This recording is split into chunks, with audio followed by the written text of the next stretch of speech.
What up, everybody? You know, it's Friday night. It's your boy Stoney coming to you live from the TCM Museum of Minnesota. God damn it, the weekend's here again. Thank fuck, baby. It's been so goddamn cold. It's finally easing off a little bit. We're down from the negative fucking 10, 15 belows to we're positive, baby. We above zero. So let's get the shit in here. Everybody on TikTok, what up? Everybody Facebook, come on in here as usual. Crack them fucking pants off, baby. Get something nice to sip on. Let's do this. Share the feed. Tag your friends or whatever the fuck we're going to do here. Again, you know what the fuck this is. If you don't, make sure you subscribe to the YouTube channel, to all the socials, everything we're on there. It's a social hour. We'll get you in here on the live. Friday nights, baby. Get in these comments. Let's fucking bullshit back and forth. Be a part of the show. If not, that's cool. I upload it to the old YouTube channel. You can always get your, get your fix later on in the day or something. Driving, whatever the fuck you do. Working out, maybe, you just, whatever the fuck you do. It doesn't matter. Ladies and gentlemen, Half Moon Designs, of course, is the official sponsor of the show. That is our one and only Ann McDonald, the Queen Bee, Mrs. Shit Show, royalty, a homie, a true fucking OG of the horror community, and has been for the better half of over a half a decade, for Christ's sakes. If you don't know Half Moon Designs by now, check it out, because she's gone viral on TikTok 3-4 fucking times in a row for the burrito wallets, but mainly she specifies in the horror stuff, baby. Backpacks, wallets, all that type of shit. So if you don't have anything from her, shame on you. Top of the line, beautiful shit. Go to her Shopify. If you need more, go to her Shopify. Do yourself a favor. Use the promo code SpaceCorps. When you check out, you're going to get 10% off your entire order. There's no bullshit, no gimmicks. You buy one thing, you buy 50 things. Doesn't matter.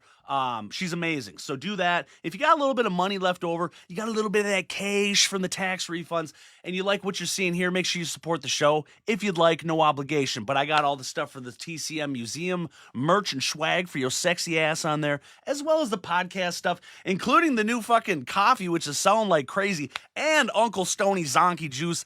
Sleep time gummies, baby. Nighty-night peanuts. You know how we do. So do that. Anything that's sold, of course, I always give the spiel. That money gets pumped right back in the show. Better microphones, better cameras, all this type of bullshit to make this a little bit more enjoyable than the little fucking rinky-dink thing you see right now. But I kind of like it like this, baby. So, ladies and gentlemen, I'm excited tonight because I've got a guest on. I've been doing a couple of solos the last few nights or last few times with some unboxings. Cool and all, but I like it when we get to have some of the homies on the show.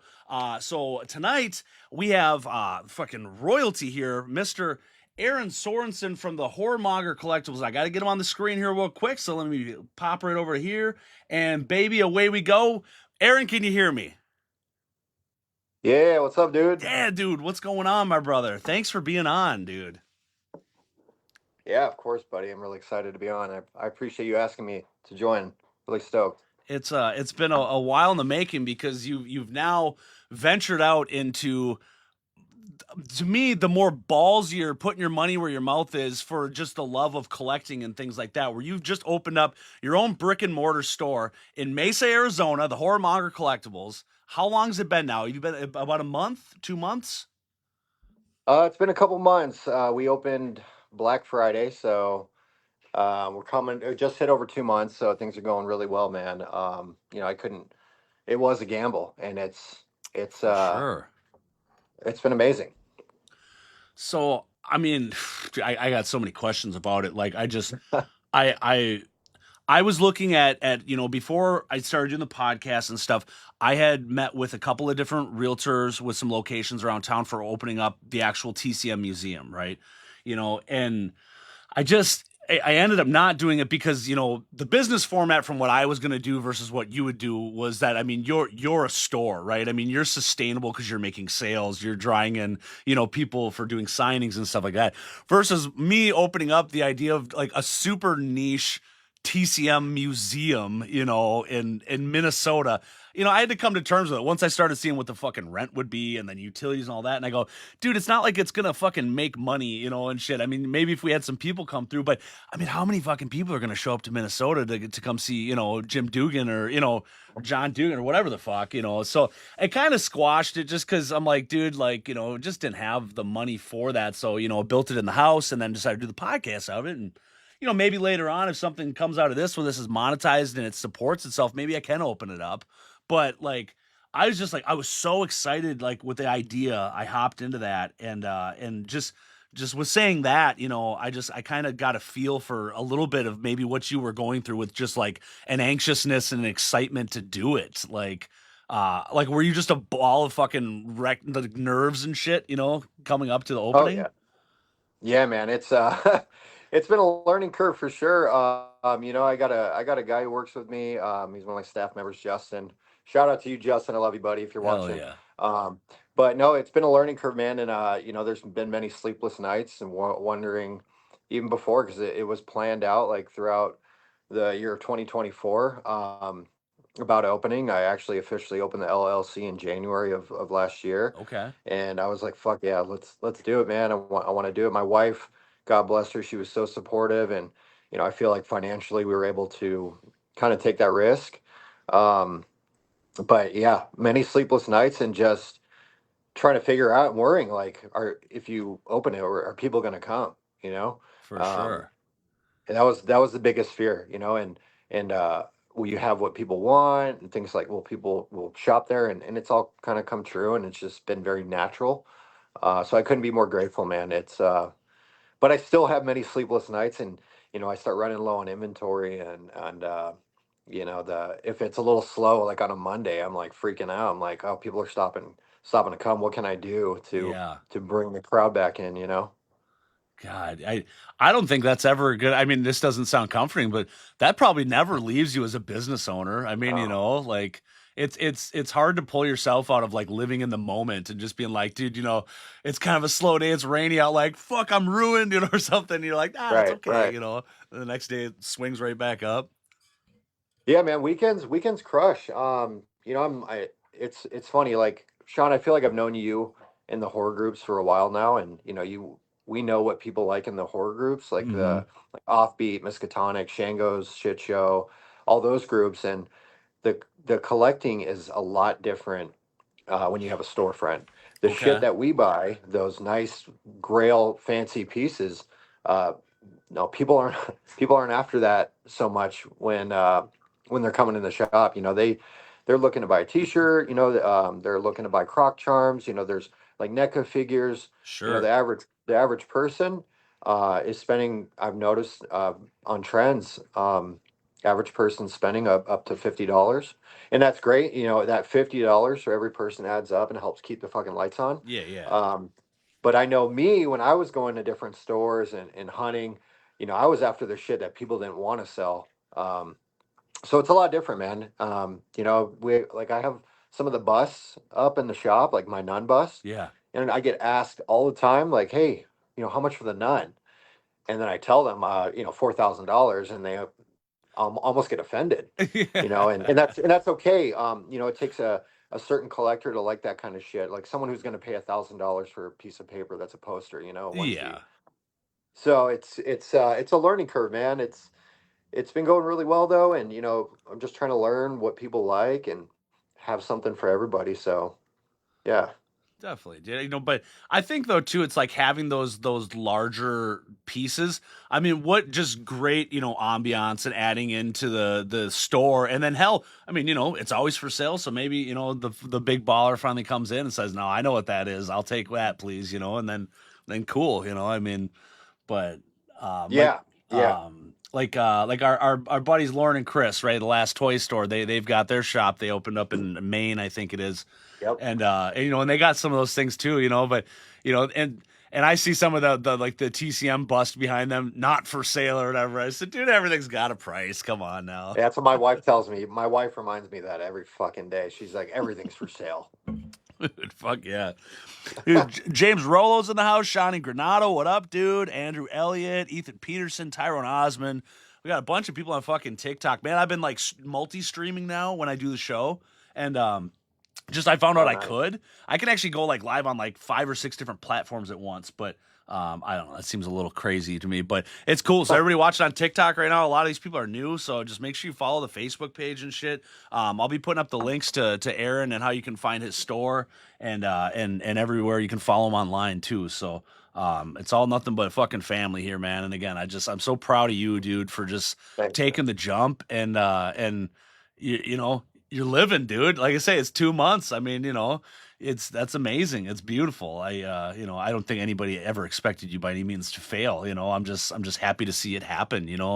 I feel like there's such like a thought nowadays on brick and mortar versus digital. Where it's Yeah. like, but I mean, people want to socialize. People want to go somewhere. You know what I mean? It's like I mean, maybe we can't go to malls anymore. That it's too hard, to collectively have that many different stores thrive and whatever. But at least, dude, people know where to go to find you. And I mean, you got fucking couches Mhm. there. You can come hang out, right? I mean, I thought Yeah. I saw that. Yeah. Yeah. We got the couch, the TV, the pinball machine. Just want a spot where people can kind of, if they're having a shitty day at work, or Yeah. someone, they're just not getting along with the significant other or something. They can come hang out and watch a movie and watch people get murdered on screen. Hell yeah, dude. Get It's drunk as fun, man. hell. Just a sloppy drunk person just on your couch. It's really good for biz. And we've actually had that, man. We get some wanderers coming in and just plop down, don't really talk, and they just watch TV. And I'm like, all right, that's Hey. cool. As long as you're not creating chaos, we're good. Yeah, right. Or stinking up the joint or something. Yeah. Big Travis Allen's watching. He said, "What's up, Brosif? Hell yeah. What's up, man? Fucking love it, dude." Michael Higginbotham. Holy shit, I haven't heard some of these names, man. I love it when people popping in and out. It's like it's so funny to think over the years. I mean this is like, been a real thing for everybody, at least since, 2020, 2019. So like we're on over half a decade of fucking around with everybody. And it's just like, hmm some people come and go, and it's awesome, dude. I dig it. Dude, I'm glad you said that, man. And just kind of go off topic a little bit, but just kind of relating to what you said. Yeah. I remember when COVID happened. That's really kind of when I was introduced to the groups, and it started with I want to say it was Ultimate Horror Collectibles, something like that, and then it was Yeah. Offbeat, man. That those groups, and it sounds weird to say, got me through like the shitty, boring times in COVID. Yes. Just the auctions, with Chad and then Michael Mills and all those guys that are just well known in the groups, Yeah. and it just was that drove me to like, hell yeah, dude, like buying, selling, improving the collection, seeing what other people have, what are some of those grail pieces, and it just really opened the doors for that. So I will forever be grateful for a lot of those groups early on, that helped pave the way for this shit to happen.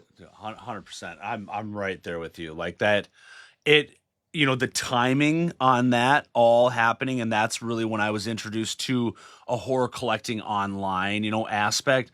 And dude, I was fucking hooked. And if it wasn't for that time period, I think if I came into it like today, it would not be nearly what, Right. what I thought. I mean, not saying that it's not out there and all that, but it was like an era of time. And for people that weren't there at the moment, you might be rolling your eyes and shit, but like literally, that's not being dramatic. Like you're right. It Mm. was like, I mean, we got a big ass country, and during those lockdowns, it was very different scenarios for a lot of people. But, and myself, I feel a lot more fortunate being up in Minnesota. I was able to still commute to my job. I was an essential worker, but, being locked down, we owned a house, but I still think to this day about like our friends that like live in New York, that live in that little tiny shoebox 1 bedroom apartment. And like, dude, you couldn't go anywhere. Like, like, they would close down all the fucking, even the, you couldn't go to the parks, you couldn't go to restaurants, like, and that to me, I'm just even more grateful that we had this opportunity to have like such a community like that for those people, even more than myself, like, because that had to have pulled them through some shitty times, dude. you Oh know yeah, plus 100%, man. plus the It did. stimulus checks didn't hurt, you know what I mean? That was Yeah, yeah. stimulating all of us too, for sure, man. You see them figures were skyrocketing up, and we had the cash, so fuck it. Hell yeah, man. That's awesome. Good times, brother. Miss it. Isn't it kind of interesting to see like the, since you've been in it so long enough, like the mini economy of collectibles, at least specifically in the horror side like that, where it's like, we came into it, the values on everything were just top dollar because everybody had this disposable extra fucking money from the stimulus Right. checks that nobody knew about, and then plus they didn't have anything else to spend their money on. So it's like, also we start, people saw money making opportunities, which, for good or for bad, I'm not saying anything Hmm. about that, but Hmm. like, it's just like, so people started collecting inventory and stuff like that because you knew what this value was. And then you see like the shitty, like flipper people that were only in it for making money, and like, again, no knock on anybody that's like a Right. horror auctioneer or a toy auctioneer. That's a hard fucking, that's a Right. lot of work. But the people that came in with no connection to any of the people, no connection to the subject matter, they literally were there just to flip stuff and make money. I was I was tickled when all of a sudden all the prices on everything and the values just dropped. And I go, there you go, you piece of shit. That $300 investment's only worth like $100 now. Like, eat it, you dick. Right. It's crazy, man. The prices and how, like you said, they just went down on a lot of things. I remember, at the height of COVID and people collecting in these groups. The Nubbins 2 pack Yeah, figure was, fucking over $200, close to 300, and right. just a chop top figure unsigned was around the same, man. And Yeah. now, like the other day, I sold a signed one, signed, uh, fuck, it was like $65. Really? And I was just like, Jesus. holy shit, man, that's just Yeah. crazy how it just, went down. Oh, and it's funny too because like I mean it's like that's a really small window of time for prices to fluctuate that much. So it's like you then get like people that like, bought into it, not with the intention of flipping, but like, they truly bought it for collecting at a high dollar. In their head, mental note, they knew what they paid for. And then now, times have changed a little bit, right? I mean, everybody's back to Yep. work. I mean, and times are tough. So like a lot of people we're seeing are kind of selling off their collections just because they got to make ends meet. Hmm. So all of a sudden, then Right. you see that person go, "All right, yeah, here's my fucking Nubbins 2 pack.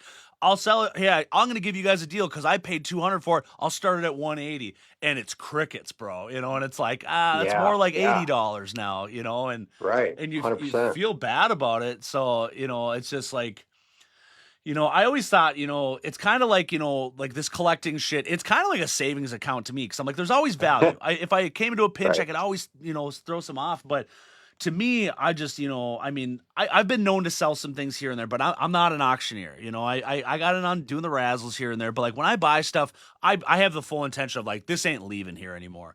Until, Right. also maybe I bought something and then later on I bought it again and didn't realize. And also now I got triples or quadruples. I'll sell a couple there. But Hmm. so just to me, when I see the values of like, hey, I bought that for this much and now it's worth, it doesn't phase me because it doesn't hurt me like, oh, the resale value's gone. Like, it's here to stay, baby. Right. And I appreciate that with you, man. That's one thing I've actually, it's funny you say that. That's one thing I've always noticed with you is once you buy something, you're keeping it. And that's freaking awesome, dude. And, like me, there's only very few pieces that I probably would never ever sell. Yeah. And I know that like I was in the habit of buying something, being super stoked about it, posting it online in the groups. Oh, I can't believe I got this today. And then a month later, I'm selling it for something else that I want, like Sure. trading it out essentially. And guilty as charged for sure, man. But one thing I appreciate you, man, like you got the fucking museum for sure. Look behind you. It's amazing. Hell yeah. I appreciate it, man. It's so much fun. Like, it just, to me, like, it's my one area. And God bless my wife for just, she doesn't have to understand it or whatever, but she's like, hey, it's not going to be up in the fucking kitchen and in the dining room, but like, here's your area down there. Do whatever you want. She doesn't ever give me shit. I just do my thing, and I just love to come down here, dude. Sometimes I'll even be late, like running the podcast, because I just like sit here and just start looking at all this shit. Because I'm like, dude, I can't believe how much stuff I have finally over the years. I mean, you pick it Right. up, well, onesie twosies, and all of a sudden, then finally, it's like, damn, dude, like, all right. Yeah, the value on your collection behind you must be insanity. Like you got some authentic, diverse pieces that you can't find anywhere, and it's pretty glorious, my friend. Yeah, I don't ever want to try to put a value on it because that becomes Exhibit A in my divorce Yeah. court, hearings when the wife finally has had enough of my shit. uh, But yeah, dude, I don't know, and that's some things too. I'm like, do I need to get this insured? I mean, but how can you even like prove value on most of this shit, right. right?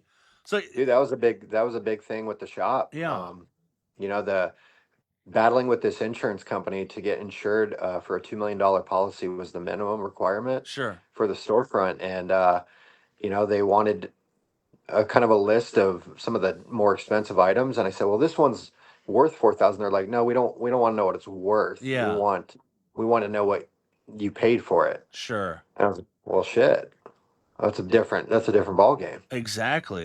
It's So crazy. okay, good. So I got a question on that because this has always been my thought, when it comes to like all of us that are, buy, selling, trading in the groups like that, it's like, hey, like I'm selling you like a $400 movie poster with a cast autographs on it, right? We all know collectively, hey, that is worth, $600 right now. Well, for anybody that just isn't too well versed on shipping and stuff, I mean, if you don't add insurance, USPS, UPS, FedEx will only insure the package up to $100, right? So you add Right. on the insurance, and it's fucking cheap. For an extra couple of bucks, you can insure something for $1,000. But what I've always thought is like, okay, let's say I add that in and I add the $1,000 insurance or something, and then your $600 item gets fucked up in the mail. How do you prove that to USPS that it's worth that? I mean, unless so that's always been my one thing. So I go, how do you prove that? But now what I'm wondering from you is with you dealing firsthand with the insurance, will they take a PayPal transaction to say, no, look, I bought this poster for $600? So like they say, okay, that's what it's valued at. Is that adequate enough? Yeah, pretty much. They just Okay. want to see. So I'll give you an example, like Trick or Treat Studios. We have a wholesale account with them. If I get a Freddy glove, let's say I get it at $100, $120, so 50% of retail. Yeah. But for retails at 200, 220. Yeah. And let's say the place, God forbid, it fucking catches fire and I lose all my Trick or Treat Studios gloves, Nightmare on Elm Street gloves, they're going to pay me what the wholesale cost is, Sure. um, not the retail. And it's kind of crazy because if you have, and they did bring this up, if you have, let's say, an old ass vintage, Don Post mask or something, something valuable that's really old and vintage, Yeah. and $30 when it came out, let's say, not even. Right. Um, but it's worth, let's say, 1,000. As long as they make you, it's a requirement, you have to get it graded. You would have to have some sort of grading done on it, Okay. proving the value, and they said that's acceptable. But I'm like, well, fuck, man, I got hundreds of items in my shop, Oh yeah. so I don't want to pay to grade all of them. So you know uh it's kind of a double-edged sword. I mean, if something bad was to happen, I'm at least getting back the value of what I paid for a lot of the stuff, Yeah. not their value. It's, I mean, I guess, ultimately that's, better case scenario than nothing at all, right? I At least know, you're like, right, it's a wash, but yeah, right, like just 100%. potential profit loss and all since yeah, that's crazy, man. Yeah, I mean, the insurance 100%, game man. out there, it's just all, what do you fucking think? Dude, Artist Right, Assemble right. Productions LLC is watching. What up, dude? Sean Oh Fuller's in the man, house. Sean Heim. Fucking right, dude. I I love just want this. to, sorry, I cut you off. I just want to give a shout out to Artists Assemble. So Nice. uh because there's a lot of people from out of state watching this, make your fucking way down to Arizona in October. They're putting on their annual Horror Fest convention, Really? and they got some really badass cast members from so far from Terrifier 2. They just announced, so they got. I go every year. They do an awesome convention. So if you're in the area in Arizona or close, hit them up. They're doing a bigger location this year, and I think it's going to be a big show this year. So That's fucking awesome, man. Dude, yeah. and another thing too, I just wing this fucking show for the most part. I just try to also look and I try to fill up the next month with like people, and stuff like that. But hey, anybody watching or especially, artists assemble like that, if you got anything that you're promoting and I'm interested in it, I'm super happy to have you guys on the fucking show. I mean, it's just I just don't ever want to get into the position where I feel like obligated to have somebody on that I don't really, connect with or whatever. I mean, it's just but dude, if you're putting on some kind of a horror fucking convention, I want to know about it. Let's talk. Let's cross promote. Yeah, Let's do this shit, baby. So 100%. fuck yeah. That's awesome. Yeah. I also got to say what up to Jade because I see her in there and she's acknowledging all the Sean's in the chat too. We're strong, baby. We got Fuller, we got Granado, we got Shango's in the chat, and we got fucking Sean Himes in the chat, dude. I love it. We're taking over, baby. A Oh pantsless fat boy brigade. yeah. Oh, that's funny. Oh man. So I was also really impressed with your grand opening. Um, you had you had a guest in there. You had a signing, just kicking right off the bat. Was that the one with Lou, or what was your first Hmm. one? So you had Yep, Lou yep. Temple. Big shout out to Lou Temple. He was Fucking right. there on our opening day, and it was crazy, man. The way that worked out, it just fell in our lap from an unnamed source who was helping us out and had a connection to Lou. And it's crazy. Lou has a family member just so happens to live in Arizona, like Really? 30 miles away from the shop, and he was there for Thanksgiving, spending time, and he's like, hell yeah, I'll be there. So he was there for Oh, the weekend. cool. It was perfect timing, man. Lou was greatest dude to work with, and I enjoyed it, man. So we that really just set off like our want to have these celebs come in and Yes. just provide a cool weekend, a fun small weekend for people to come in and meet these celebrities. And we've had a few more since then. We got a few more to come. Really excited about it. I think that would be the most addicting part to me. Like, it's almost like a game. Like, who can I get now? Who can I get? Like, it just I feel like that's gotta be so humbling feeling all of a sudden that's like now the story open and now you got motherfuckers that we like, I'm not gonna say like idolize, but I mean like, people that were like, we want you here. Like, holy shit, you're here signing in my store. That's so fucking cool, dude. It's crazy, dude. And you spend like we had Kevin Kepi from Smile out here. Nice. Um, we just had Robert Mukes this last weekend from House of a Thousand Corpse. Yeah, And these guys are so down to earth. I mean, they're just fucking humans just like us, sure. and they're fun, they're funny, they just like to shoot the shit. Now I have it's crazy, dude. And I humbly say this, like now I have their personal numbers. Yeah. Justin, my guy that I work with, Justin, him and I FaceTime Kevin Kepi the other day, just randomly to say what's up, Yeah. and it's just cool, man. It's fucking cool to build that relationship with some of these people. Dude, it is dope, man. And Yeah, I've been fortunate with this goofy thing I'm doing here with this podcast. My my wife always said, joking around, busting my chops. Oh, Dad's gonna go downstairs and play podcast now, and stuff, and and I laugh. I'm like, I got thick skin. I think it's funny too. But like, I mean, dude, I had Brett Wagner on now. I mean, yeah, just and to me, that's just like still like, oh my god. I mean, it's just like I'm a fucking chainsaw nut. And I literally have a dude that's played in one of the movies just shooting the shit with me, and then I had C. Ernst Harth on, who was from 13 Ghosts, man. He was the great child. And I'm like, yep, yep. it's just fucking nuts, dude. And I've had like a couple fucking hip hop rappers. Like I just like anybody and everybody I had like a whole metal band on, like it's just it's really fun, dude. I think it's just cool to not like box yourself into just like this is the only thing we do here. It's like, no, man, it's just kind of no rules so that way you can just roll into whatever. And I would assume like you got that freedom too to like, hey, maybe we don't have just horror guests in. I mean, even though, the name of the store is that, but like fuck, dude. I mean, maybe here's some fucking cartoon anime shit, whatever brings in other crowds. I mean, it's a business, Right. baby. Yeah, 100%, man. We want to make it fun. For example, Justin, the guy I work with, he knows Dr. Chud from the Misfits, the Yeah. drummer of the Misfits. Cool. And we were fucking talking. I mean, he came in the shop, signed our wall. He has this cool little piece he made that his friend made, hung it on our wall with a Misfits logo under it. No And I shit. was just like, dude, that's so fucking badass, man. Like, Oh, people in the music scene are coming in. We took a picture dude. with him. He followed us on Instagram, and Justin's like, we should get him in for a signing, and it's just cool, man. Like getting to meet Yeah. all these different people. I mean, we've had some movie directors come in. People. Josh Schultz, he actually fucking shot a scene for his movie in our shop.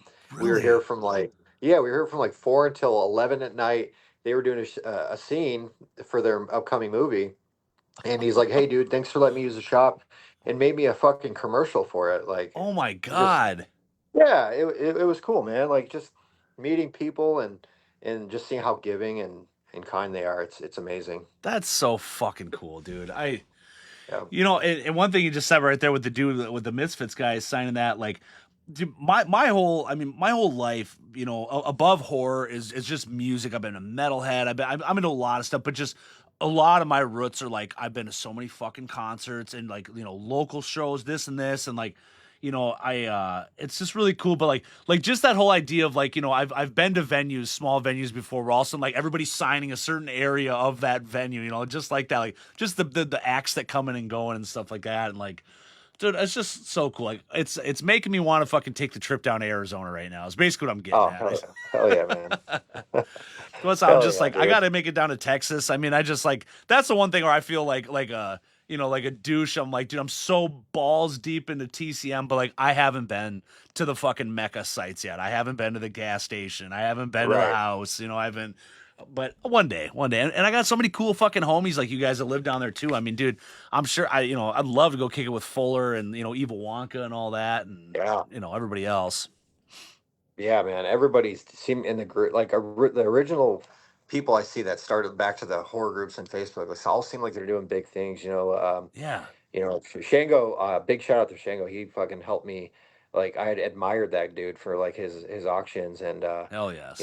he's still running strong with it. He's got Ann doing her bags, and you got Fuller's doing stuff with celebrities and conventions. I mean, Yes. Lauren and Chris opened their fucking store, which is amazing. I mean, you got a lot of people doing some really cool shit, man.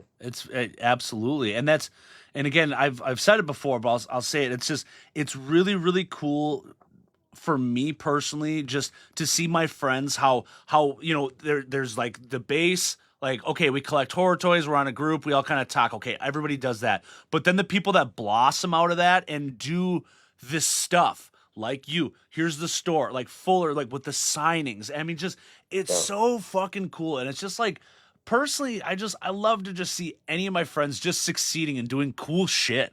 I just Hmm. like I don't know. I would hate to see how people could just be jealous about people like succeeding and doing things like that. Like, I wish I had a fucking store or something. Like, take the initiative, you asshole. Go do something. Like, all it takes is risk. You know what I mean? Like, it ain't gonna Yeah. get fucking handed to you. Go do something. You're gonna sink or swim, and that's okay. Even if you fail on something, try something new. It's Yeah. Yeah. well, who cares? Yeah, man. Like opening the shop, like there's a don't get me wrong, there's a lot that went behind it and a lot of learning curves, a lot of fucking mistakes. I'll Yeah. tell you the biggest, and I humbly say this, and I Tell don't care me. who knows it. My first big business mistake when I signed my lease for this building, I didn't get my ACs checked. Oh. And contractors were working in here. We were remodeling. We were opening the space up, and then the very last thing we did, the contractor Rich I used, very last thing he did, he checked the ACs, and they were both fucking fried, Oh like no. fried. They were like old. So he's like, dude, you can't even repair these. So that was a $7,000 mistake. I got Oof. lucky too. I got lucky too because my landlord helped agree to pay for half of it. Okay. But Damn. damn, that was a big mistake, man. And so if you ever fucking start a business, check your ACs. Oh man, but dude, it's just I mean there's no fucking book written on any of the stuff I we're know. doing. It's just like I mean that's why it helps to be friendly with people and again and just talk and ask questions because like that right there. I mean maybe you're gonna save somebody a potential fucking fuck up, and it's like sorry it Right. happened to you, but if we can avoid it with somebody else, you know, hey at least it's better for the overall community, you know. Yeah, yeah, man, 100%. But yeah, just kind of circling back, you do got to come to Arizona, brother, Yeah, man. I especially around Easter weekend. yeah. We got a signing coming up, and I know you would love it. Oh my god. I I'm finally getting to a part with the family where we had our third and she is Nice. our last one. We know we're done. Right. And so now she's going to be 2 here next week actually. Little Evelyn's going to be 2 years old and so I'm finally starting to see light at the end of the tunnel of the grind, the young family grind, is kind of coming to where all of a sudden, okay, maybe I can scoot out for a couple of days and go do something, go fly somewhere real quick and go hang and whatever. So I am very open to some travel and shit. And the other thing too with like Minnesota, we get one horror convention a year, and I'm not complaining about that. But and it's not a big star-studded whatever. They only got so much in budget and shit. So there are some people I'm gunning to see, man. And Kane Hodder's my number one right now. Oh, really? I got some chainsaw shit because of his involvement in part 3 and with the Yeah. video game. And yeah, dude. So like, that's gonna be the first one, I'm sure, when I finally start actually make a trip somewhere. I'm big at bringing the big fucking chainsaw with, because there's some things like this, like you say, some pieces I have that are irreplaceable and you don't find anymore. I can't just ship that in a fucking package anymore and send it to somebody to go take to a convention. It's not that I don't trust my friends. I don't trust the transit and what the fuck had happened. Right. Good Right. God, man. So. Right. Hey, Sarah. Sorry, I see Sarah's Fuck comment. yeah, We just dude. gave you guys a shout out for your movie you filmed in the Dude, shop. absolutely. And nothing to be sorry about, man. Like I said, this is always the fun part about doing the live shows, that everybody can fucking hop in the chat here. I like this. I'm seeing a bunch of people that I've never even seen before. So everybody fucking welcome in. This is dope, dude. Make sure you're subscribing to everything I got going on. But more importantly, follow the Horror Monger Collectibles, man, because he's doing some badass shit. And you got some surprise coming up soon, and I can't wait to fucking hear about it. Another Yeah, signing is my baby. guess, but Yeah, we got just it's a little far out, man. More to come. The yeah. the one Easter weekend is I'll be announcing very very soon. But I just talked to some people today, Hell yes. um, and for some other signings, man, and I'm really excited. Um, yeah, I can't wait. So more to come for the next 4 months. We got some shit lined up. Artist says that Hotter's always in Arizona. So, He dude, is. He is. yeah, fuck, man. Maybe that's gonna seal the deal. Maybe that's what the big news is. All I can do is speculate right now. But anyway, you let me know, and then I'm gonna throw this thing in the truck and head down south, man. It's yeah. It's Oh Sean yeah, Heim. He brother. says, "You mean my chainsaw?" Yeah, yeah, yeah. He's been gunning. He's trying to buy this fucking thing from me. I don't know if you know the history on the chainsaw back here. Do you even know what I'm talking about? The big fucker that I've got I'm not gonna take it down because I'll probably knock everything. But it's this fucking massive old antique chainsaw. It came out of the Landon Lee collection. If you Oh, probably remember nice. that, right? So Landon Lee Yep. was a massive TCM collector. He passed away, and his estate went up for auction, and that's where like Roy and Jason with the Vault of Horrors, they were there. Eric Crimmins was there, and they scooped up a lot of his stuff because he had it was unbelievable what he had. But Dude. Yeah. Crimmins bought the chainsaw, and he had that fucker up on a shelf, and you couldn't even see it when he would do his live auctions. But all of a sudden, he kind of made mention that he had this chainsaw that had, at the time, I think there was 17 cast members on it. And so a few of us, every time he would auction, we would start talking about, put the chainsaw up. And one day he finally went, he goes, you know what? He goes, stick around after the auction. I'm gonna show you guys. I'll flash it off on the camera. And so when he did, dude, I was there. Dude, I was screenshotting like click, click, click, click, click as he was just moving it around. So I studied that motherfucker, and I got every single auto on there. And then I started prying at it. And man, he goes, if I ever think about selling, he goes, you'd be the one I'd talk to, And finally, a few years later, all of a sudden the opportunity presented itself, and I fucking hopped on that thing. And ever since now, I've added a few autos to it. But yeah, again, that's just something like, dude, there's no way in fuck I would ever let that out of my sights, to try to get an auto on it. I got to be there. Yeah, no, man, I think it's cool too that you have that from that collection. I think just coming from that Landon Lee collection, something special. I have a piece myself Do you? that has yeah, it bounced around in the community a little bit. It's cast sign Devil's Rejects, and it's Cool. probably like a 12 by 12. It's like almost a square, and it's got the girl with the banjo Yeah. face on running Oh, down the street. yeah. Yeah, dude, it's signs. It's fucking just covered in signatures, Oh, and I know which one. Yeah. Fuck yeah, it dude. says to Landon, and they tried to like erase the L, and it just didn't work, so they left it. But I have that sucker framed up in my house, man. An expensive frame, and I think Michael Pardon had it. Then it went to Zach Gann. It's been bounced around Sure. everywhere, dude. Oh, yeah. Dude, and it's funny too because there's like most of the times like a personalized autograph is really frowned upon in like the reseller community, because unless it's your fucking name, unless you happen to be another Landon or something. But then all of a sudden you get to a part where it's legendary like that. It's like, I'd be Yeah. happy if it said land on there because there's a story Right. on that. It's not Right. just some random fucking Eric or Steve or something like Right. that. Yeah, 100%, man. I actually felt like it added some fucking priceless value to it, you know? Absolutely, dude. And it's funny too because I realized that the boys have burned through their stock because every auction back in the day you used to hear this one came out of the Landon Lee collection. I Yeah. mean, it was proudly Yeah. boasted on it, and now you don't hear shit because now they've trickled in all the collectors like us that we ain't giving shit up anymore. It's their Right. forever homes, and hey, Yep. again back to it. It was an era, dude. It was such a time fucking period for us collectors. Was that fucking whatever the lockdowns, all that shit. Yeah. Yeah. 100%. Oh my god. So how is it going about getting like accounts set up with these vendors like Trick or Treat Studios and all that type of stuff? Is it pretty easy or is there like I don't want to dig too much into your own business or whatever, but is Oh there like a no, certain you're fine. commitment and stuff like you have to say, hey, in order to become like a wholesaler through them, hey, you at least have to commit to a X amount of units per year, or is it just like how does that even work? So yeah, some of them they're all different, man, and that's probably the hardest part. Is every wholesaler or distributor or manufacturer is different.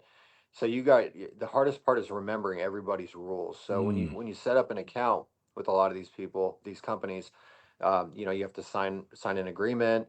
They all have their different rules, their own different styles of ordering. Like some of them, you can give an example, like Waxwork Records. yeah. You can log right in, just hit add to cart, and it automatically calculates your wholesale discount. Okay. When some of them, you got to fucking fill out an old school, you got to do a spreadsheet on Excel, you got to Yeah. send it to them, so it's everybody's a little different.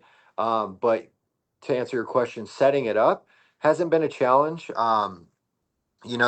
all, they're all busy guys. Like NECA's really busy, and like that's one that I haven't heard back from, and I think they just are understaffed. Probably it's just Oh, speculation from sure. what I've heard. So Yeah. but Trick or Treat Studios, man, for example, they've been so great to work with. I have a rep, Bo. He's amazing. Makes it easy. He actually calls and checks in on me every couple weeks to seeing, hey, you need anything? So they're really cool, man. But I'd say setting it up is pretty fairly easy. The one complaint I have is, I'll be trolling on my phone in the middle of the night, just looking at product for random companies, and I'm like, oh, I fucking like that. I like that. I want to get that in the store. Yeah. Boom, boom, boom. I'll shoot the company an email, and you don't get a response. So, and that's probably the biggest challenge is not getting a response sometimes. Yeah. And I don't take it personal. I assume it's probably they're just fucking slammed, you Sure. know? Um, and then, circling back to some of the rules, like some companies have it's called MAP pricing, MAP. Mhm. So let's say I buy something from a company um, at 50% of retail, right? So I'm getting a big half off discount. I can't undercut them and drop my percentage to sell it 20% under retail, what it normally goes through. Oh, sure. I got to keep it within a range of what these companies are selling. These companies, like, I'll give you an example, like Trick or Treat Studios. If I was to, they sell directly to consumers online. So if I was to go and be like, oh, come to my website and buy it for 20% cheaper, Yeah. that's breaking the rules. So, there's a lot of rules a lot of these distributors and manufacturers have, and you just got to try to remember them all. That's probably the biggest challenge. That's interesting. Yeah, I mean, it makes sense with that MSRP like that too, because yeah, it's just because you could be the guy who goes, "Fuck it, I'll only make $5 off, but I'll sell 1,000 units versus somebody else." So Right. that'll make sense. But so the one part I'm trying to just get my head wrapped around is like if they don't have like prerequisites and stuff, like what's to stop just a standard collector from like getting a fucking wholesaler account just so they can buy the one item, right? I mean, like they've got to Right. have some kind of safeguard against that. Yeah. Usually they're pretty thorough. Like when you do your application, I mean, there's all usually an opening order requirement. Mm, Um, okay. so they don't want to see you, just buy like PCS. I haven't even ordered from them yet, but I have an account with PCS. and you have to, their requirement is you have to order three of the same scale statues. So if I want a 4 scale Patrick Bateman statue, Yeah. I need to order two more quarter scales. It could be in any mix, but Good. Okay. they, Yeah. Yeah. yeah. So they have like a minimum. A majority of these companies aren't like super strict on the opening or on the ongoing. Like you have to drop this much every month, kind of thing.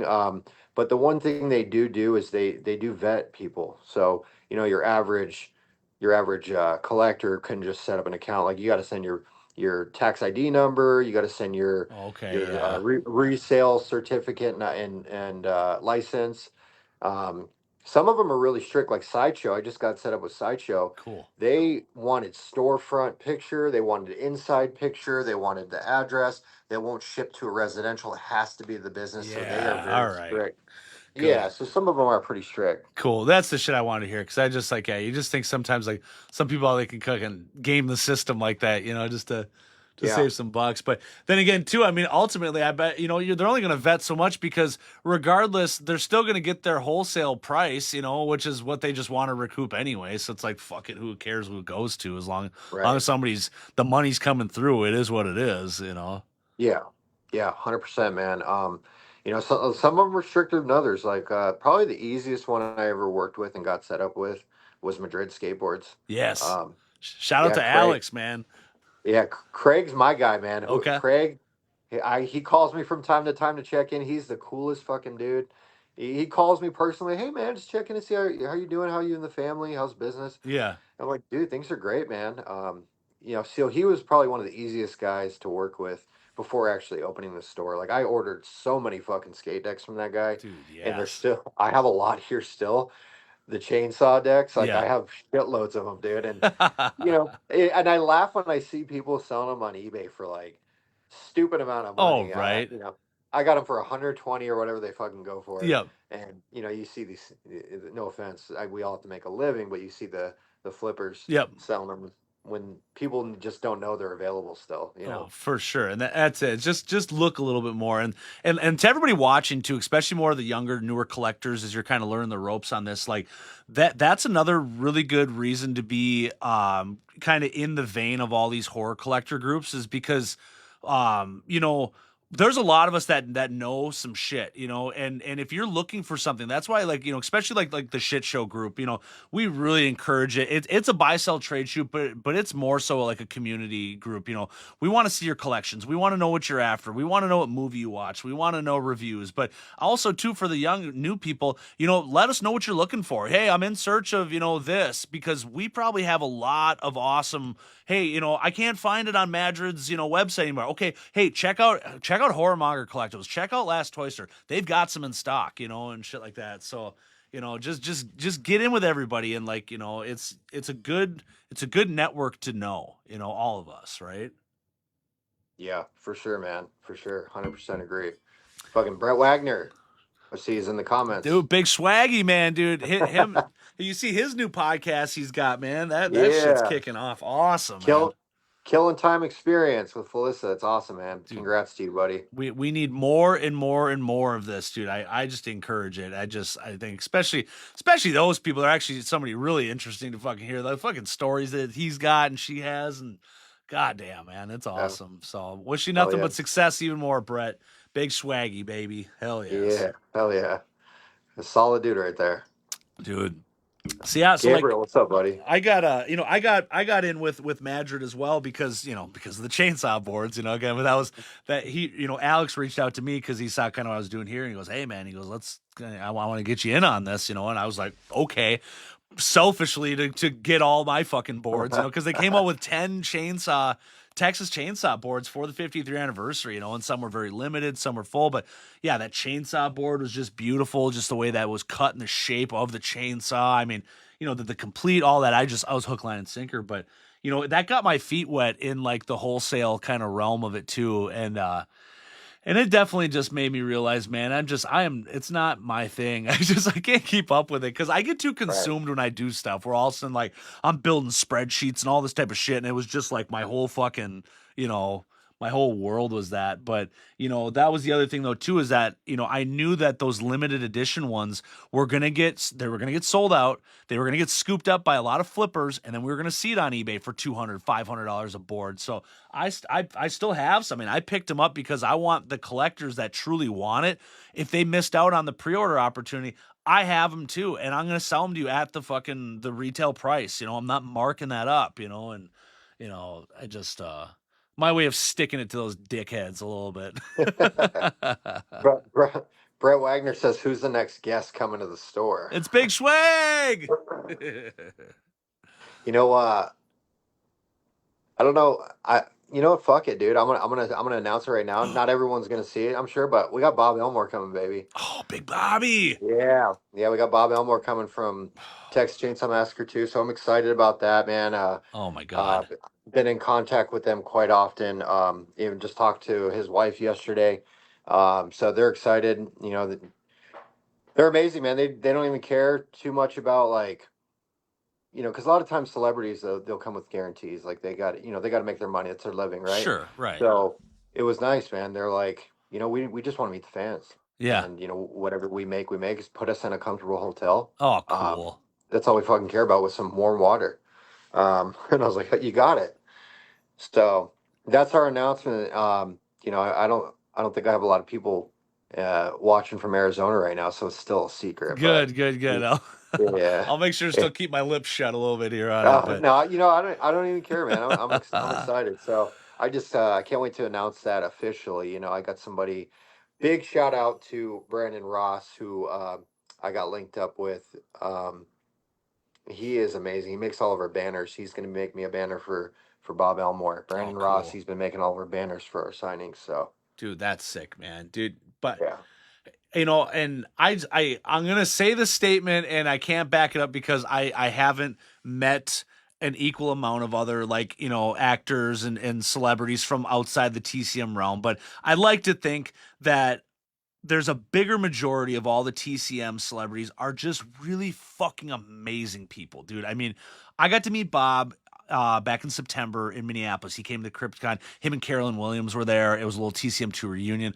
Amazing, beautiful people, and she is so fucking cool, dude. I couldn't believe how awesome she was, and they're both just so all about the fans, and like you said, they literally just there to see people and just shoot the shit. They're just not, and Brett, he's the same way. It's just like, right. I adore that. I admire it. It makes me feel even more like validated that like I'm collecting the right franchise, I got the right people. I mean, because there's got to be some dicks out there. There has to be, Yeah, man. I won't name any names. Yeah. But the first time I ever met one of my heroes, I was like, holy shit, dude, that's not what I expected. That's a true statement, man. Yeah. Sometimes they say don't meet your heroes, man. But it could have been a bad day, whatever. But TCM, the whole celebrity base of them, they're amazing. They're always so nice. Dude. Hey, Brett, you got start talking some shit in the fucking chat. Let us know who's the assholes. Yeah, we do. He's got to know the Brett. dirt. That's what I'm talking about, Brett. We do need Carolina here, dude.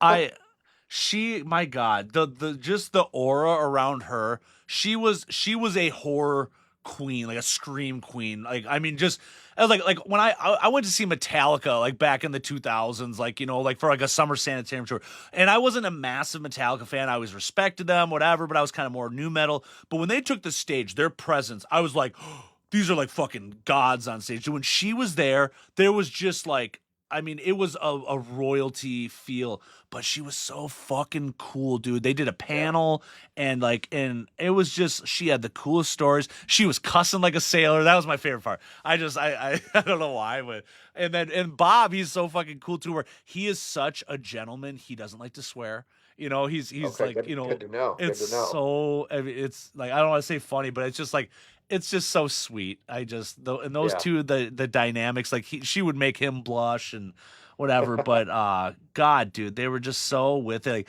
I feel like there's some actors that like maybe like I want to say like it might not be true nowadays, but let's just say like Matthew McConaughey, where his early work was in Texas Chainsaw, right? He didn't like to reference that for a while, right? Where almost some people kind of were like, that's not like I do bigger, different things or something like that. Like, I just like it when people will like look back and be like, dude, that's my career. It doesn't matter what I did, but I'm proud of everything I did. And hell yeah, I'll sign that. Like, I don't think Arnold Schwarzenegger likes to sign Terminator stuff. You know what I'm Right. saying? That kind of a mindset. Like, just be proud of it, dude. Like, Yeah. No, for sure, man. For sure. I agree 100%. and then it becomes nostalgia after a certain amount of times, I mean, it's just like, like fucking Limp Bizkit or something for a long time was whatever. Now they're just like everybody like reveres them because they've rode out that wave of being irrelevant, and now you've hit this nostalgic thing, and everybody loves to go see them again. Yeah. Fred Durst is looking way different than he used to, man. Dude, With the gray hair just all the way. oh my God. And Love it. actually, okay, so side story on this now. So my first big concert I ever went to, I was in middle school, and my mother, bless her heart, she worked in a restaurant, and one of the waitresses, her boyfriend owned a tattoo shop in town, and he was going to the Family Values tour, which was Korn, Limp Bizkit.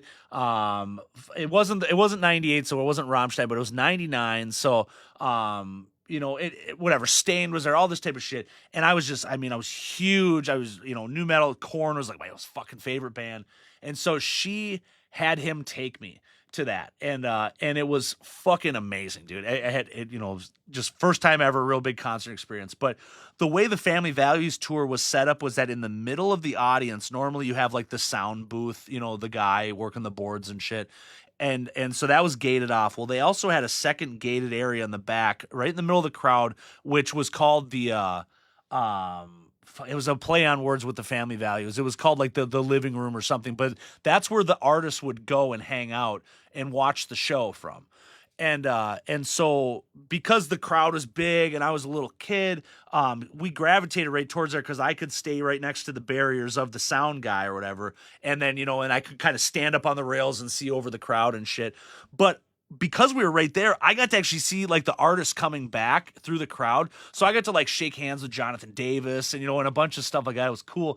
Well, Fred Durst came through, the only fucking guy with a backwards red hat, and we knew it. And these two people in front of me were like, Fred, can I have your autograph? And he looked at them and it was such an asshole thing. It was like that. Don't meet your fucking, your idols. And he looked at me and goes, for $20. And he walked right past him or just blew him off, and they were Damn, like, dude, that's crazy, man. dude, That's just so it's blows like my mind. I always like Limp Bizkit. I still do, but like, dude, that I will never forget that. I was like, dude, you're a fucking asshole. I mean, I was like sixth grade and I figured that out or something. It's just Yeah. like, dude, just You be should have said. humble, man. You should have just said right. Looked him right in the eye. Said, "Fucking fight me." Yeah. Yeah, dude, it was crazy. So, but now to see him, now he seems pretty fucking cool because I think it's like Yeah. you were irrelevant for a while, and all of a sudden you're back in it. You're older. You're not such a fucking an asshole Right. anymore. Where it's like now they're just having fun with it, just being Yeah. goofballs up there. That's cool. I don't even know. Is that are you listen? What kind of music you listen to? Are you getting any metal or what do you do? Oh yeah. I mean, man, I listen to everything. I've been really on a more of a punk kick lately with Nice. punk rock, and just been going hardcore with Misfits and Ramones lately. I don't know what it is. I'm just in that and been in that mode lately. But I, really, really trying to bring back like Motorhead. Just because we have music playing at the shop all the time. But Sure. dude, when there's not a lot of customers, getting a little late, dude, I'll fucking even throw on some country. I'll throw on whatever, man. I'm into all of it. I love. Here's the thing, and you can fault me for it, but there's so many genres of music. I don't know what falls into what, Sure. but I love like Black Dahlia Murder, Suicide Silence, Whitechapel. That's like my workout music. Yeah. But then there's stuff. I'll listen to some fucking Seal at times. I don't know. I don't care. I love it Sure. all, man. Some Dwight Yoakam. Get down Dude, on some old fucking country. right. I've got dude, my Pandora stations because I'm old enough. I guess I don't even know if that's something everybody uses, but I mean, I've had a fucking account ever since it started, so it's probably 20 something fucking years old. Right. But you know, I've got some good go tos, dude. I've handcrafted these over the years, and I've got this fucking awesome, terrible like early '90s country station that I got young kids, so I can't always have like my fucking rap music on or the Yeah. just the real brutal metal, So sometimes I'll put that shit on when I'm giving the kids a bath or whatever, but. Yeah, dude. I always am back in the day when we would have like iPods and stuff, dude. If you put my fucking iPod on shuffle, man, you'd think I was fucking nuts. From awesome, it could be a fucking bluegrass song to all of a sudden Right. just like the most fucking devil sounding, this to fucking mindless self indulgence or something. Like, what the fuck is this Yeah, shit? man. So my daughter, she's 7. She'll be 8 soon. Nice. She's I introduced her and have shown her recently Billy Joel, Okay. and she is fucking obsessed, man. Oh, Like it's all cool. about Taylor Swift and Billy Joel right now. So Not anytime I'm bad. grabbing her school, every day, dude, just Billy Joel. That's fucking cool, dude. Yeah, so it's going good, man. It's just a wide range. And then my son, he just loves anything with hardcore screaming and death Yes. metal, and he's only 6. All So I'm like, right. all right, well, that's cool. Dude, I ended up I put up a Facebook reel or something like that. I was chilling in the living room, like I think the wife was, whatever, maybe doing like a beauty night or something. Try to give her the night off so she can go do her own thing, be a human, instead of just Right. kids, right? And so I'll take advantage of that. Like, I'll put something on the TV that, isn't normally there. So I like to put on concerts and shit. And I put on like a Meshuggah concert and I was just kind of liking it. But all of a sudden I happened to just like all of a sudden, instead of looking at the TV, I looked and I had my little baby Evelyn. She's like, probably a year. She's standing up on the ottoman, just staring at the screen. And then I look over and then there's my boy and he's just like so into it. His head's bobbing. I got the video and it was just fucking perfect, dude. And like, I just, whatever they want to get into, I'm all about it. And it's just like, I'm never going to push here's what I like. So this is what you're going to listen to. It's like, but I'll expose you to all of it and you figure out what the hell you like out of it. Yeah. Yeah, man. It's awesome. Like I I don't know if you guys know the band, but my 6-year-old, my son, he's obsessed with Slaughter to Prevail, Yes. which is Fuck that yes. fucking, I think it's a Russian dude, Yep. right? Alex Alex. Terrible. Yep. Yeah. Fucking wrestling bears, and my son just he loves listening to the Yes. song called Baba Yaga. That's his Yes. jam. Dude, and have you seen the music video for it? Yeah, yeah. Shout out It's to the pretty cool. TCM fam. I mean, if you're a Chainsaw fan, and even if you don't like metal, watch that fucking video, dude. That is dope, man. Yeah. Um, yeah, that band, I'm really all in on that. I've always been weird with music where I'm like, or just in general, I was never, when I was a young kid, I never liked what the big popular thing was. I mean, I was a Hot Right. Topic kid, so anybody wearing like the Abercrombie and Fitch bag, I fucking hate that preppy shit. The big old movies, I would never watch what was popular. I never listened to whatever. So it was always kind of hard for me to like get into something unless basically I like saw you live or something like that. If you made a real impression on me, then all of a sudden, okay, I was all in. But so a lot of the newer metal and stuff, I just don't give it the time of the day. It doesn't mean they're not good Right. or anything, but I've caught a live concert of theirs of Slaughter to Prevails, and like the production quality. I mean, it was like 30 cameras spliced in. The sound quality was beautiful, dude. They're Wow. fucking amazing, dude. Like their Really? earlier shit, That's maybe cool. not so much, but what they're doing right now, I'm all in, man, dude. Hell So yeah. shout out to your That's boy, man. He obviously has some good taste, to him. yeah, So. yeah, thanks, dude. Thank you. Oh, that's fucking cool. You ever get out to any concerts or anything too? I mean, you Man, I dude, I don't, man. My life, especially lately, has just been so consumed sure. here, you know. Yeah. Um, I think there's a show coming up that I really want to go to, and it kind of brings me back to like high school days. Is a band called Poison the Well. Yeah. Yep. They're going to be here, I think in April, man. So I'd really like to go see them because that like hits home, like That's growing cool. up skating, and they're amazing. I would love to see them live. That's awesome, dude.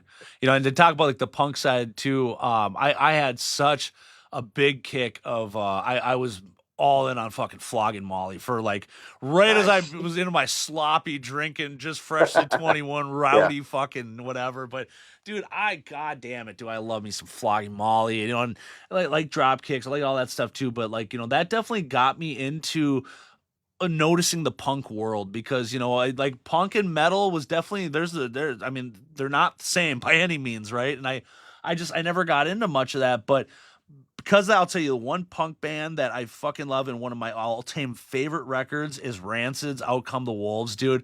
That is like such a fucking legit. And I don't know, like, I want to ask you, I mean, Rancid, I mean, are they legit a good, like, that it's a solid, like, punk, like, the fucking, like one of the heavy hitters, or is that kind of like outskirts of what real punk music is? Were they more Dude, mainstream or?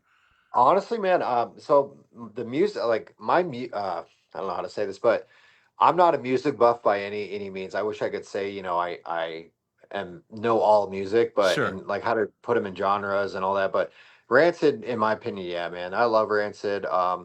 We play Rancid here quite often too. Hell yeah. So we just try to keep a good wide range of music playing throughout the day. But yeah, dude, I'm probably my staff member Justin that works here. It fucking blows my mind how much he knows about music and bands I've never even heard of. And Yeah. he's gone to so many shows. So that dude, 100% would be our music guy, if anything. That's fucking sweet, dude.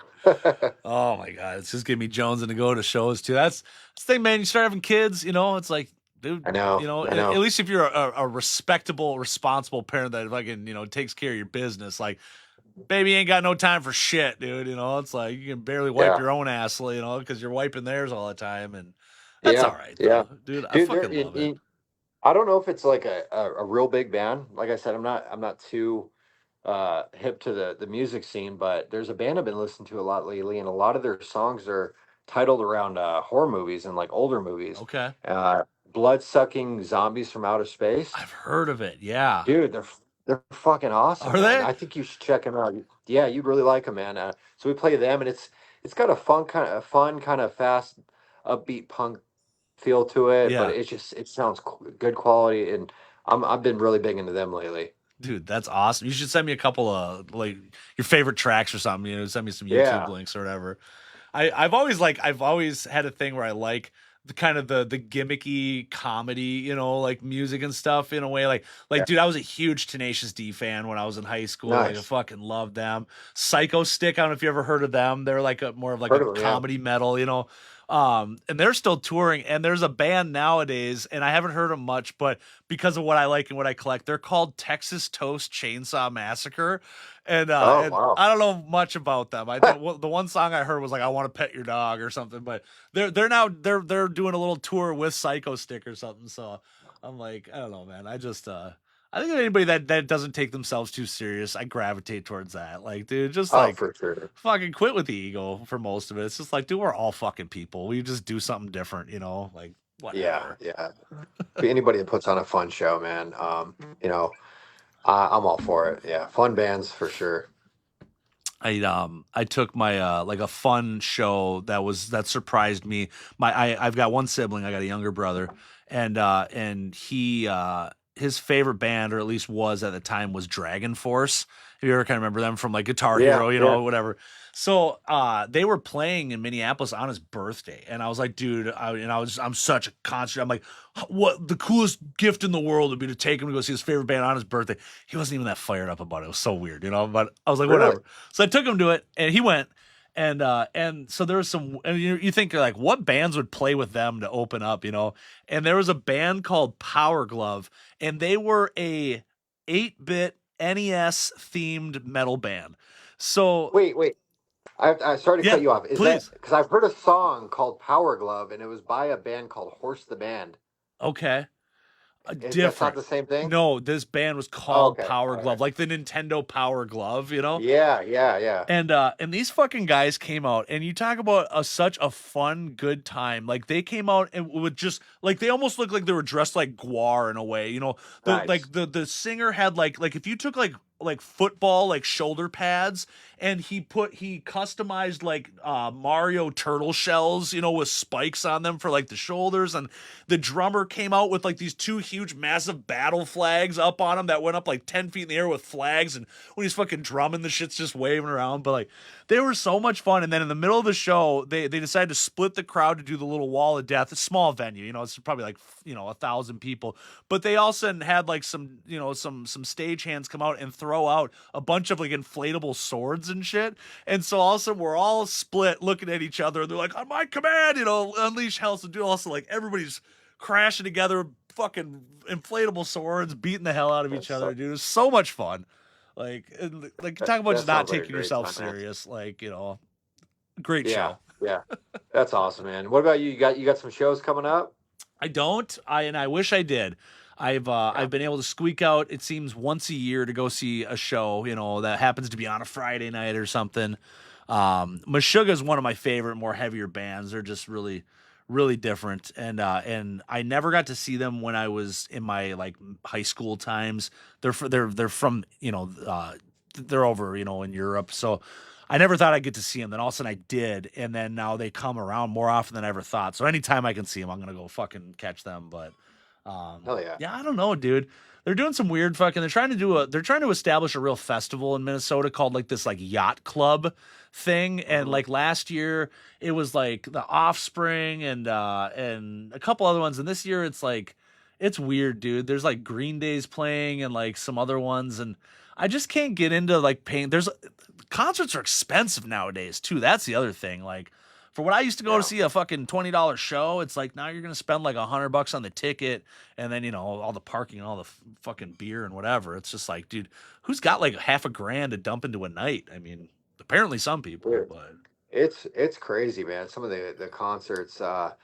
My wife, Brooke, she, God bless her, she loves her pop stuff, yeah, and she's I mean, it's some like Justin Timberlake kind of stuff, sure, hell yeah.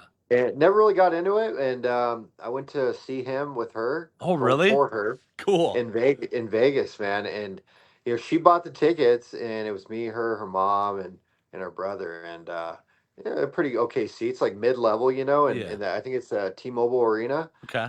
And I'm like, cool, and and it was a fucking blast. And then I asked her, this was a while ago when things were a little better like her business, and Yeah. I was like, oh, so how much were the tickets? And she told me that for all four of them, it was like $4,000. I'm like, are you out of your motherfucking mind?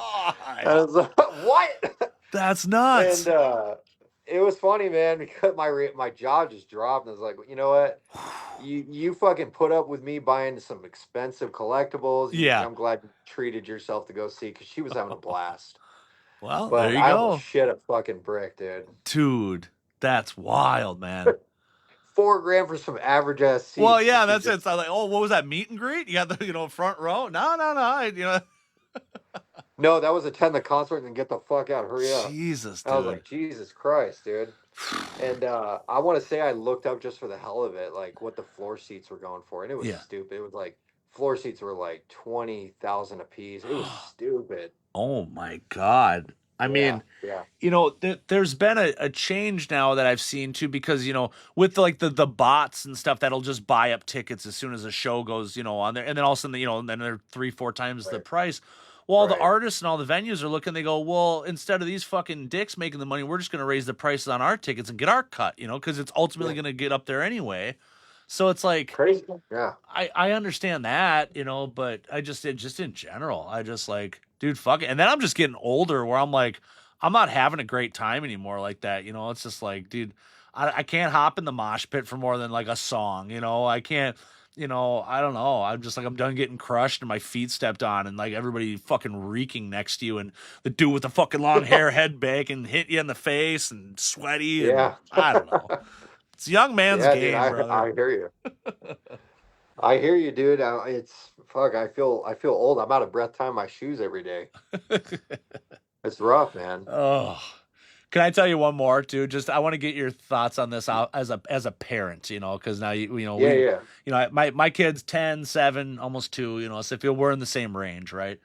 So Yep. my Right. oldest Zelda, and this was probably I don't know. Maybe it was 4 years ago. Well, it was right during the pandemic because we took her out to dinner and everybody was having to wear masks. So Right. she was into JoJo Siwa, and I Oh, don't. okay. Okay, right. So this the girl with the bows. She was like on like Yeah. Nickelodeon or Dance Moms, Right. whatever. So okay, that's what she wanted. We got that for like her birthday or like a Christmas. Didn't matter.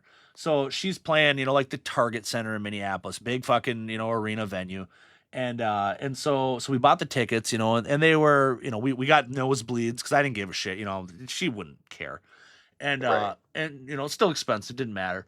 But we went there, and we find some parking way off. I know where the spots are, and as we're kind of like trickling in through all the skyways, getting towards our, it's just a fucking legion of like 6-year-old girls, 5-year-old girls, 8-year. I mean, you quickly gauge the demographic, as in like this is not teenagers, this is not adults. The only adults are it's half adults because you're chaperoning your tiny human, and all the girls and they're all excited. They got the bows and all this. They're idolizing her and all this shit. And okay, cool. It was great. So then the show goes on. It was pretty mediocre as far as like production value. Whatever. Didn't matter. As long as Zelda was having a great time, which she was. And so then halfway through the show, it's like, okay, rock talk. The songs stop, and now I'm addressing everybody. And so all of a sudden she goes, so, it was really hard, but, as you guys all know, I came out as gay, earlier this year. And all of a sudden you saw like it got super uncomfortable with all the parents. You're like, what? And then like, and all of a sudden my daughter Zelda, she looked over me and kind of like, was like, what does that mean? And me and Lauren, we look at each other and we're like, what the fuck? Like, here's okay. So with all that being said, it fucking pissed me off. Not in the fact that that's, your fame, you're allowed to talk about whatever you want, freedom of speech and shit, but bitch, know your fucking audience. Like, you know what I mean? Like, that should be your talk in like Teen Magazine and like for like people of like don't sit and try to fucking like talk to a bunch of 5-year-olds about how you came out of the closet or whatever the fuck, like it was so weird, dude. And then all of a sudden, because of your little fucking spiel, now I'm having like a conversation we're not ready to have with our daughter on the drive home because that came up, what does that mean, and this type of shit. And like, it was just like such like a weird, like, it's just the best way I could put it. I was like, dude, like, know your audience. Like, why would you, I don't know. Like, it's just such like a weird soapbox moment, but just, you'd never think where you're like, oh, we're just going to go to this little Nickelodeon show, and then all of a sudden, like, it was like this fucking weird ass, I don't know, man. So I just had to, I just want to talk about that. And you're probably like, nope, nope, nope. But I mean, it was very awkward. I've never been put in that kind of a situation where all of a sudden it's like, you usually feel like you're in control of the environment of what's going on, and all of a sudden it was like so out of the weird. And then it was like, okay, well anyway, like back into a song, and you're just like, what was the point on that? Like, I don't know. Yeah. Yeah. I'm gonna have to. I'll have to skip the topic. Fair enough. Fair enough. So I apologize, but Don't say apologies for anything, brother. No. But anyway, so um back to the whole thing with having the wholesale lines and stuff like that. I would assume that you get a good fucking some gossip on shit that's coming down the pipeline well in advance before it's like pretty public then too, right? I mean, like, do you get some kind of cool newsletter and shit that's like, hey, this is coming out sooner? Or is it basically you wait until like the NECA convention where they unveil all the shit and then that's the first time you guys are hearing it? Or no, they so like Trick or Treat, they're pretty cool about it, man. They actually send us a catalog of what's upcoming, and it's exciting, and I'd say they're one of the probably the most they're the best wholesaler to work with when it comes to that. Like they let us know. I want to say some of the stuff that I've gotten recently too isn't due to come out probably for like 6 months to a year. yeah. So it's cool and it's nice to see all the stuff coming out, man, and it's exciting. Like selfishly, I just want to buy shit for myself. Yeah. It's amazing. I'd say that Trick or Treat Studios has been one of the best at like letting us know what's coming out in advance. And then, Yeah. some of the bigger companies like Sideshow, you can pre-order stuff, but it's a year in advance. And I'm like, of course, if you're like me, I don't want to fucking wait. Yeah. So it's like I don't even know if I'm gonna be alive in a year. Yeah, or Um, liking it. Yeah. So, I'd say that, they're pretty good about doing that, man. Like Mondo's really good too. Mondo's awesome. They they are they have a portal as well, so we could see kind of in advance what's coming, and you get kind of first dibs to pre-order stuff Yeah. within reason. Like, you can't buy it all up, but like there's the American Werewolf in London. Uh, Buckethead. It's the Kessler. I think it's the Kessler Wolf. I remember right. It's got a little figure in it. But they had the Myers one, the H2 pumpkin come out. The Vessels they're called. Yeah. Yeah. And yeah, so the American Werewolf in London did something like that as well. And it's pretty cool, man. That's fucking sweet, man. Yeah, Um, yeah, I was thinking like on a business standpoint too, it's like, when you're strictly just brick and mortar, I find it's probably challenging to try to capitalize on pre-orders, to kind of lock in, sales through you like that. Do you ever have ideas of maybe kind of having like a simultaneous like an online storefront too where people can, pre-order things, or is that, too much to even fucking deal with? Oh man, yeah, man, you spoke, you read my mind, dude. I've been thinking about it and stressing that I want to go live online so bad. Yeah, And I'm busy already. Like I'm slammed constantly just with the storefront, so I know it would really eat up a lot of my time, which sure. is fine, But the thing that I get really scared of, and my hats go off to Lauren and Chris with the last toy store, Yeah. how they can manage both, because my biggest fear is, I'll give you an example. So I just sold, I did a live video or something in the shop, or I don't even remember what it was. It was on Instagram, and some guy had seen it, and he really liked some of the items I had, and I was like, cool. So he paid for it. I said, here, I'm getting it shipped. He's like, actually, the size I need for that is different for the shirt, and I was like, okay, cool. I don't have that, but I'll order it for you. So I ordered it from the wholesaler, the shirt company, and then the day later, he's like, actually, that shirt's going to be too big. Also, I need this size. I'm like, well, that size is sold out, and I already ordered this one. He's like, oh, well, I'll just pass on that shirt. I'm like, well, I Oh, just yep. I just ordered it. So it's like stuff like that. Yeah. And I know Lauren and Chris, man, they probably deal with so much. Trying to balance everything. Like the scariest thing I think is like all the fraud, like some fraud, like people using some fake credit cards, and you get there's a chargeback, and you're just shit out of luck kind of thing. Sure. Oh yeah. Damage, lost packages, like things like that terrify me. But I would love to go online, man, because I get that question every day through social media. Do you have an online store? And I know if I did, it would probably it would do well, but I just feel like it's a different breed of, like having the time to put into that side of it when Yeah. I'm trying to focus on this. Um, And maybe it's like a baby step where, you just launch an online store and it's like, hey, this is just kind of, this doesn't, you want the live inventory, you got to come into the store, but, I will put up some certain things here and there, maybe not right. my, yeah, it's interesting. I just think at least it's cool that you've got different avenues and different options, and opportunities like that. And, and it's like, Yeah. again, it's not cookie cutter. You don't have to do this. You don't have to do that, but it could be something you adopt later, or maybe not. But Yeah, for sure, man. So, it's it's definitely a possibility down the road, even to start small, and just see how it works out. But right. one thing I did with our friends over at Volta Horrors Auctions, Roy and Jason, I did the live auction with them, and Yeah. just got a little taste of that side of things, and it was great. But I was here on our days that we were closed, 2 days straight, just packaging shit up. Packing. I'm like, holy crap, man! If we went online, it would definitely be a commitment for sure. Yeah. Yeah, and that's a lot of people don't ever see that side of it too. Oh, it's cool. You're just on camera selling stuff. It's like, dude, that is 2% of an auction. The whole rest is packaging, and then just like eagerly awaiting it to hit their doorstep, unfucked up, unlost, and all this stuff. So no, it's like I Yeah, said, it's just. I'm more happier on my end at being the collector. I like to receive the shit, Yeah, yeah, I'll leave it for all you guys, the fucking nail biting, holy shit moments. But yeah, for sure, man. oh my god. Uh, but Yeah, dude, I literally just got notified I'm at like 15%, Oh, dude, or 20%. I'm feeling around the same. I'm out of water. I got to piss. Again, it's just so cool doing these because we chat back and forth, but like it's really cool just to fucking hang, dude, and like just be able Hell to just yeah. shoot the shit for this long. So, big fucking shout out to you again. Massive, massive congratulations on your success, and Thank you, buddy. and spilling the beans on Big Bob Elmore's coming. So Yeah, baby. Hell yeah, dude. I'm excited about that, man. So, yeah, dude. Once again, thanks for having me, man. And if you yes. ever need anything, I'm always here for you, buddy. All right, brother. Well, again, have a great weekend. Much love to you, man. Thank you for everything.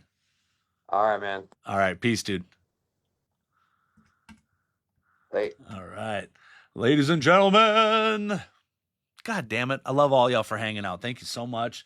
Let's fucking kick ass. I'm really lining up every single Friday for the show. I've got guests lined up nonstop. So, and I don't even like to tell you who's coming. I almost like it to be a fucking surprise nowadays, baby. I was always putting up the events and stuff so you know who's coming.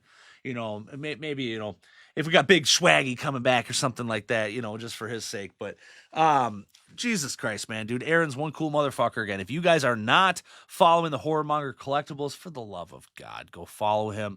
He's on all the socials and shit. And if you're in the fucking neck of the woods of Arizona, go and check that motherfucker out.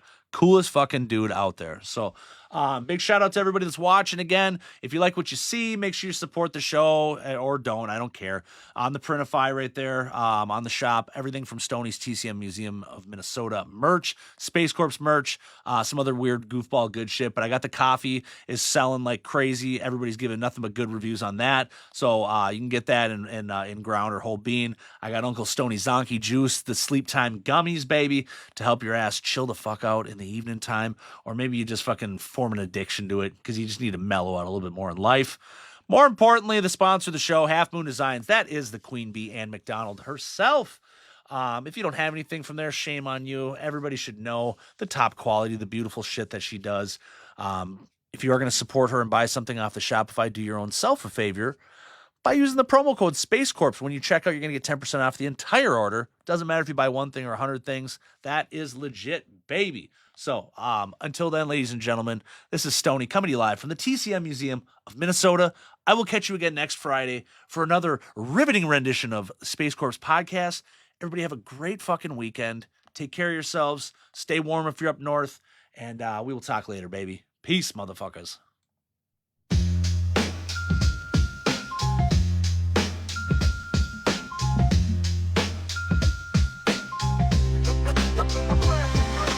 Drifting through the void, no gravity grip. Space Corp saga on a cosmic trip. No breath to take, but memory steep. Searching for the chainsaw in the galaxy deep. Stars blink, the silence loud.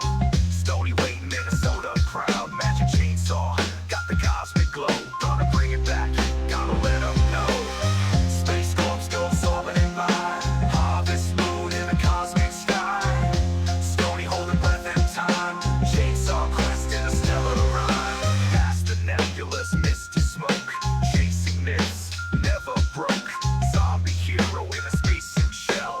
Searching for a song, rock through hell. Dim lights, planets and moons alone. Alive, chainsaws power a magic sign. Echoes of the past in the endless black. No turning back, in space we hack. Space Corps goes orbiting by. Harvest moon in a cosmic sky. Stony holding breath in time. Chainsaw quest in a stellar rhyme.